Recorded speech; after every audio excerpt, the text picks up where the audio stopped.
Hello बच्चों, मैं राजीव, आपका सोशल साइंस टीचर।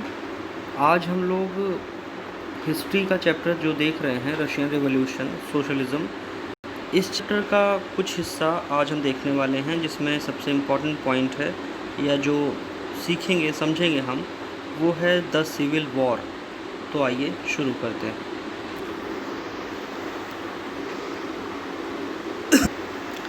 आपकी टेक्स्ट बुक में पेज नंबर 40 में ये हेडिंग लिखी है द सिविल वॉर।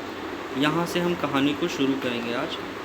तो हमने ये देख लिया था कि किस तरह रेवोल्यूशन हुआ और किस तरह वहाँ पर रशिया के अंदर बोल्शेविक्स पावरफुल हो गए, ये हम देख चुके हैं। राजा यानी ज़ार का अंत हो चुका है, राजा एब्डिकेट कर चुका है, यानी वो अपनी पद छोड़कर जा चुका है।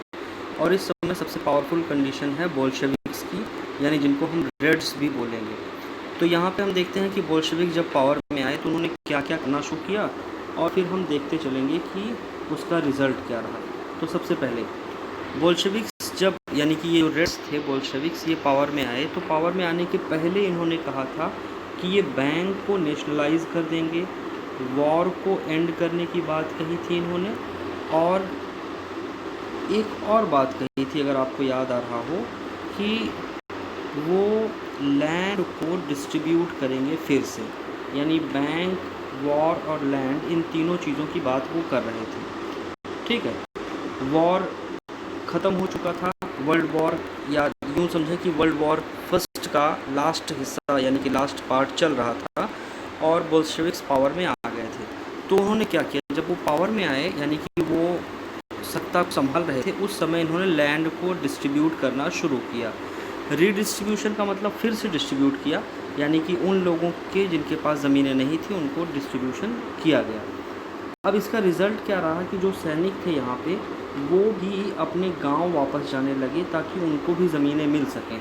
तो ये एक प्रॉब्लम खड़ी हो गई। ये तो सोच रहे थे कि लैंड डिस्ट्रीब्यूशन से फ़ायदा होगा, लेकिन रिज़ल्ट क्या रहा कि प्रॉब्लम्स खड़ी हो रही थी, क्योंकि जो वहाँ पर सैनिक लोग काम कर रहे हैं, सोल्जर्स हैं, वो सोल्जर्स भी लैंड की चाहत में अपने अपने गांव जाने लगे, और प्रॉब्लम्स खड़ी होने लगी, क्योंकि अब आर्मी भी चाहिए और आर्मी इस तरह से भाग रही। अब कुछ लोगों ने बोल्शेविक की अपराइजिंग को कंडेम किया, यानी कि उसकी निंदा भी की थी। क्यों की थी? क्योंकि उनके ये जो तरीके थे बड़े ही हार्श और अनयूजुअल थे, एकदम नए थे। अब तीन तरह के लोग आते हैं इस समय बोल्शेविक, जो रेड कहलाए, ग्रीन्स यानी कि सोशलिस्ट, और वाइट्स जो राजा को सपोर्ट करते थे। ये कहानी भी हम पहले देख चुके हैं।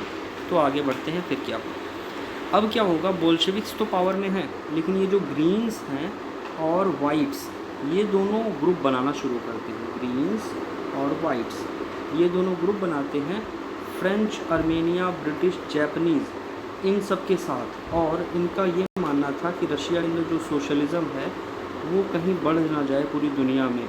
इसको रोकने के लिए ये सारी कंट्रीज़ आ जाती हैं, और फिर ये इनका कैंपेन आगे बढ़ता है। इसी समय बोल्शेविक्स अपना काम करते रहते हैं।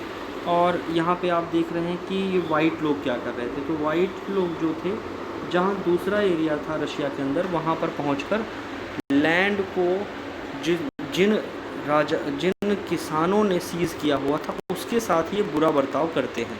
यानी यूँ कहें कि जो बोल्शेविक्स की आइडियोलॉजी को फॉलो करने वाले किसान थे, उनके साथ ये बुरा बर्ताव करने लगते हैं। अब आगे हम देखेंगे कि बोल्शेविक्स ने ज़्यादातर रशिया का एम्पायर तो कैप्चर कर लिया, लेकिन अभी भी प्रॉब्लम्स थीं। प्रॉब्लम्स कहाँ कहाँ हैं हम देखते हैं आगे दूसरे पेज में।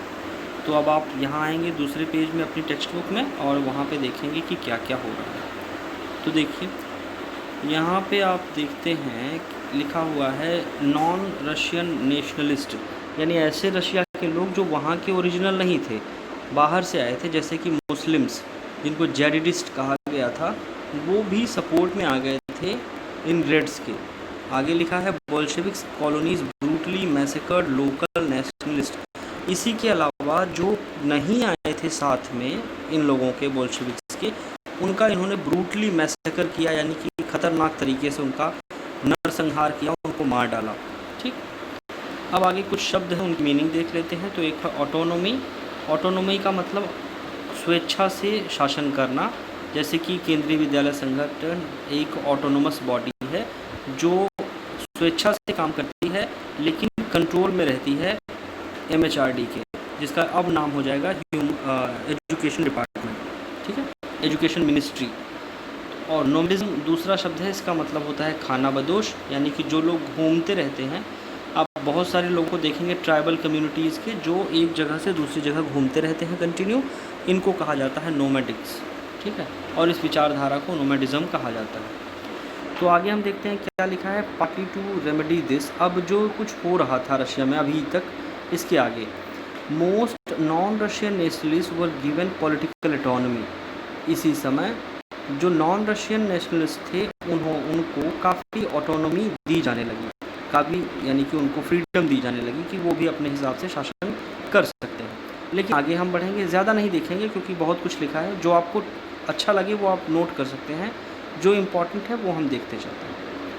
हार्श डिस्करेजमेंट ऑफ नोमैडिज्म, लेकिन बाद में इस तरह की घुमक्कड़ प्रजातियों पर प्रतिबंध लगाया गया ताकि वो एक जगह स्थिर होकर कृषि करें या एग्रीकल्चर करें, जिससे राजा को अधिक से अधिक बेनिफिट मिले, यानी कि टैक्स भी मिले, और साथ ही साथ राजा चाहता भी था, राजा का मतलब यहाँ पे अब राजा तो है नहीं, राजा तो जा चुका है, तो इसका मतलब हुआ कि जो प्रोविजनल गवर्नमेंट थी उसके जाने के बाद जो ये लोग आए थे बोल्शेविक्स, इनकी बात कर रहे हैं, ये चाहते थे कि सभी लोग घुमक्कड़ी प्रवृत्ति को छोड़ दें, नोमैडिज्म को छोड़कर एक फिक्स्ड लैंड पर एग्रीकल्चर करें। अब इसमें एक नाम आता है अपने यहाँ के M.N. रॉय का, आइए इनको दिखाता हूँ ये कहाँ है, जो भारत के अंदर सोशलिज्म या कम्युनलिज्म को लाने के लिए सबसे बड़े लीडर के तौर पे जाने जाते हैं, और जो मार्क्सवादी कम्युनिस्ट पार्टी ऑफ इंडिया है CPIM, उसके ये लीडर भी हैं, ठीक है। तो इन्होंने ही कम्युनिस्ट पार्टी ऑफ इंडिया को डेवलप किया और वो भारत में अभी भी है। केरला में वो वहाँ के चीफ मिनिस्टर भी कम्युनिस्ट पार्टी के हैं। तो कम्युनिज़्म इंडिया में भी है लेकिन पूरे तरीके से नहीं, पार्शली। जैसे नेता जो इंडिया के थे उनको भी कम्युनिज़्म बहुत अच्छा लग रहा था और यही कहानी पूरी दुनिया में हो रही थी, इसीलिए बहुत सारे देश इकट्ठे होकर रशिया के खिलाफ़ आ गए थे ताकि वो कम्युनिस्ट विचारधारा को दूसरे देशों तक ना फैला दें। कहा है समाजवादी कहा है। तो देखते हैं कि ये क्या था। सिविल वॉर, देखो एक शब्द यहाँ लिखा है सिविल वॉर, इसका मतलब क्या होता है, जब किसी कंट्री के अंदर, किसी एक कंट्री के अंदर रहने वाले लोग आपस में लड़ने लगें, ये इससे लड़ेगा क्योंकि इसको इसकी बातें अच्छी नहीं लगती, और ये भी इससे लड़ेगा, यानी कि आपस में कम्युनिटीज़, समुदाय आपस में लड़ने लगे देश के अंदर, तो ये कहलाता है civil war. It means civil war is a condition of war when the societies which are living within the nation, within a particular country, they are fighting with each other.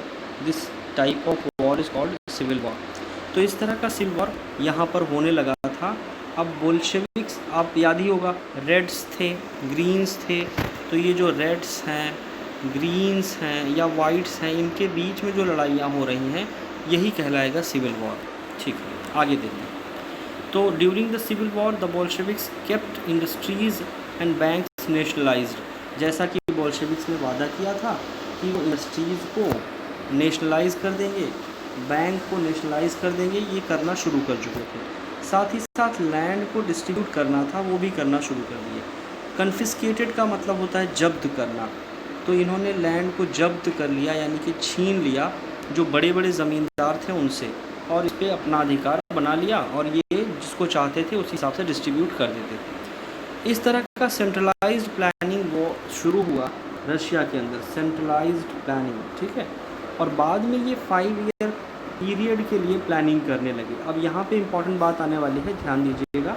5 year plan जो बना वो India भी follow करता रहा है। जब से India आज़ाद हुआ था तब से 5 ईयर प्लान का हमारे यहाँ पे चल रहा था प्रोग्राम।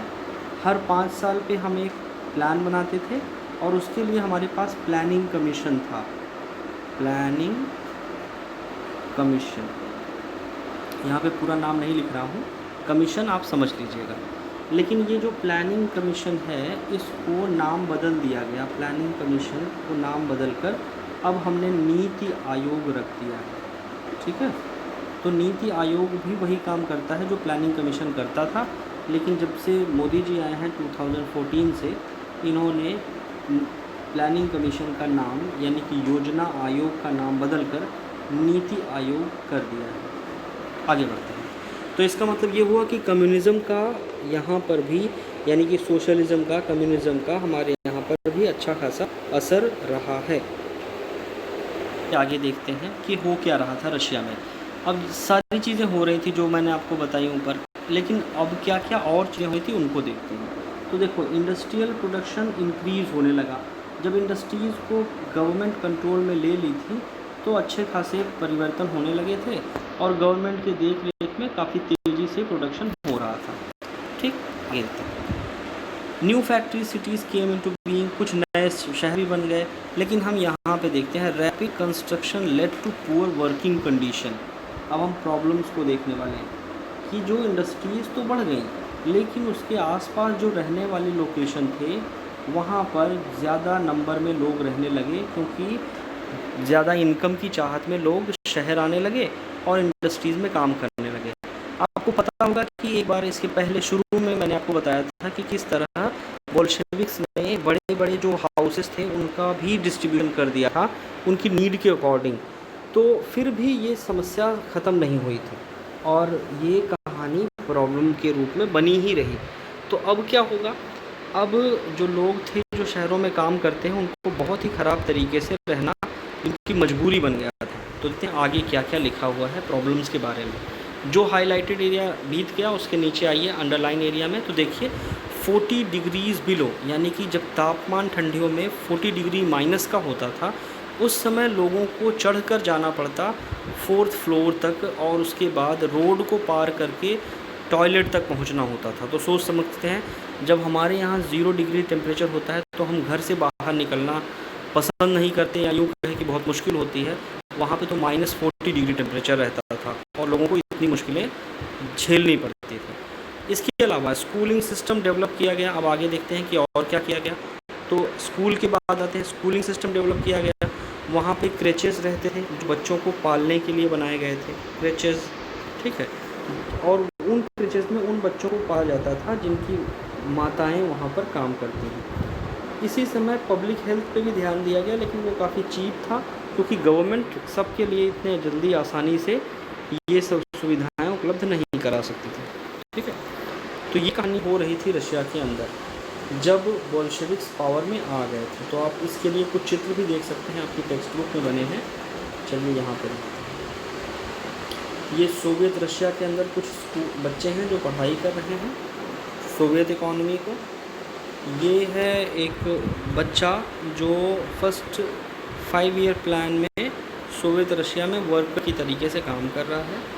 यहाँ पे देख सकते हैं फैक्ट्री डाइनिंग हॉल है, यानी कि इतने सारे लोग एक साथ बैठकर यहाँ पे खाना खा सकते थे। ठीक, आज के लिए इतना ही। हम मिलते हैं नेक्स्ट दूसरे पॉइंट में, तब तक के लिए धन्यवाद।